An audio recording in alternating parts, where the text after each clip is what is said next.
कैसे हैं आप सब? आई होप सब अच्छे होंगे। सो बच्चों, आज हमारी हिंदी की क्लास 5th का चैप्टर नंबर 17 स्टार्ट करते हैं। हमारे चैप्टर का नाम है बच्चों राजा की उदारता। ठीक है, राजा के अंदर जो दया है, उदारता है, आज हम उसको पढ़ेंगे। ठीक है, पाठ का सार है बच्चों, प्रस्तुत अध्याय में बताया गया है कि मनुष्य की अच्छी सोच, बुद्धि तथा विचार का उसके जीवन में, उसके आसपास के समग्र वातावरण पर प्रभाव पड़ता है। आइए पढ़ें कि एक राजा के अच्छे व बुरे विचारों का राज्य पर क्या असर हुआ।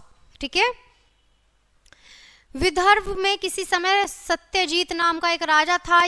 वह अपनी दानशीलता के लिए प्रसिद्ध था। वह किसी भी समय किसी को नहीं करता था।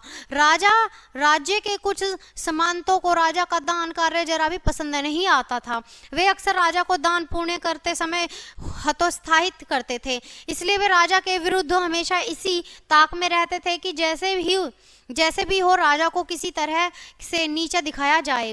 राजा सत्यजीत का एक छोटा भाई था।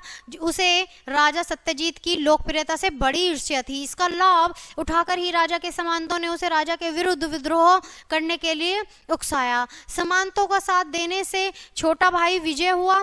राजा सत्यजीत को उसने देश निकाला दिया और वह स्वयं राजा बन गया। इस कष्ट की घड़ी में भी राजा सत्यजीत कुछ न कुछ दान करता ही रहता।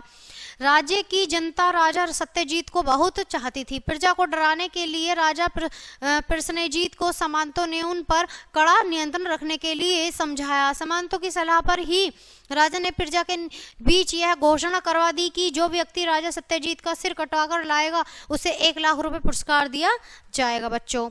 ठीक है, सत्यजीत के प्रशंसकों में एक कवि भी था। वह बड़ा ही चालाक और बुद्धिमान था। उसने राजा प्रसन्नजीत को सबक सिखाने का निश्चय किया।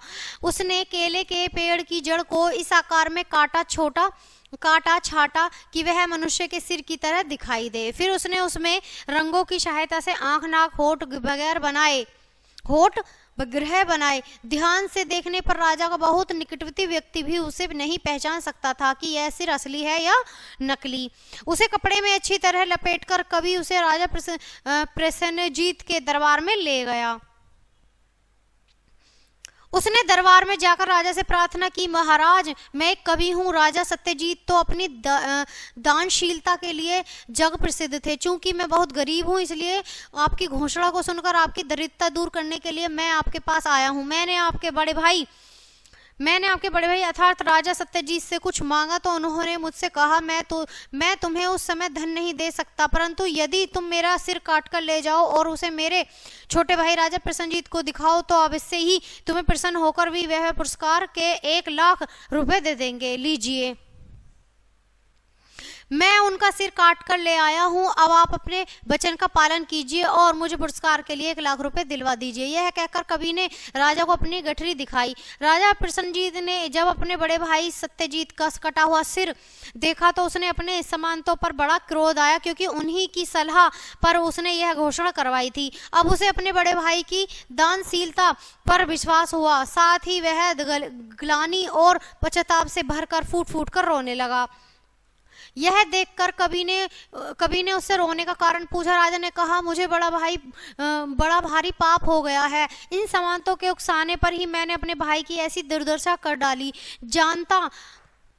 जनता भी मुझे पसंद नहीं करती और अपना भाई भी मैंने खो दिया।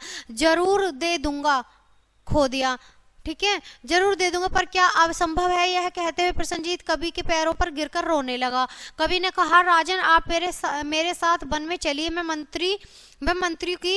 मंत्रों की शक्ति से आपके बड़े भाई को जीवित कर दूंगा। यह कहकर कवि प्रसन्नजीत को अपने साथ वन में उस स्थान पर ले गया जहां सत्यजीत रहता था। बड़े भाई को जीवित देखकर राजा प्रसन्नजीत की आंखों से आनंद के आंसू बहने लगे। उसने सत्यजीत के पैरों में गिरकर उनसे माफी मांगी। सत्यजीत फिर से सिंहासन पर बैठा और उसने दुष्ट सामंतों को कड़ा दंड दिया। कवि का खूब आदर सत्कार किया गया। जनता फिर से अपने प्रिय राजा को पाकर सुखी हो गई। तो बच्चों, ये चित्र में है, ये राजा है और राजा का भाई है, और वो प्रसन्नजीत है जो राजा का भाई है, और ये कवि है। तो कैसी लगी हमारी कविता? आई होप आपको ये कहानी बहुत अच्छी लगी होगी। तो बच्चों, मिलते हैं आपसे नेक्स्ट वीडियो में नेक्स्ट चैप्टर के साथ। तब तक के लिए बाय बाय प्यारे बच्चों।